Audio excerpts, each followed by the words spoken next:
আজকে নিয়ে 5 দিন হলো আমার জ্বর। আশা করছি এরপর আমি একটু একটু করে সুস্থ হয়ে যাব।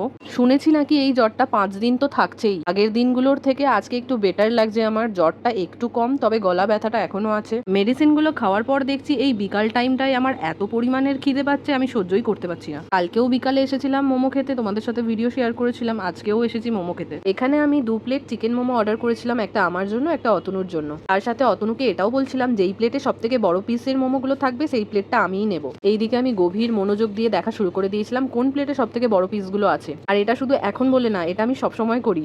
আমার মতন তোমরা এরকম কে কে আছো? আগেই বলেছি খেতে তো আমি খুব ভালোবাসি। এই যে এনাকে দেখছো, ইনি হচ্ছে আমার থেকেও বড় পেটুক। 1 প্লেট মোমো খাওয়ার পর আবার খাসির মাংসের ঘুগনি খাচ্ছে দেখো।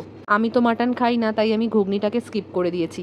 এখানের স্যুপটা আমার একদমই ভালো লাগে না, বাট যেহেতু গলাটা খারাপ আছে তাই গরম গরম ভালোই লাগছিল। সন্ধেবেলার টিফিনে খেয়েছিলাম এটা, একটা ছিল চকলেট ফ্লেভার আর একটা ছিল স্ট্রবেরি ফ্লেভার। চকলেট ফ্লেভার আমার ভালো লাগে না, তো আমি এটা এক্সচেঞ্জ করে নিয়েছিলাম, দিদিকে দিয়ে দিয়েছিলাম আর স্ট্রবেরিটা আমি খেয়েছিলাম। তারপর খেয়েছিলাম একটা আপেল, যেহেতু আমি দুর্বল আছি সেই জন্য।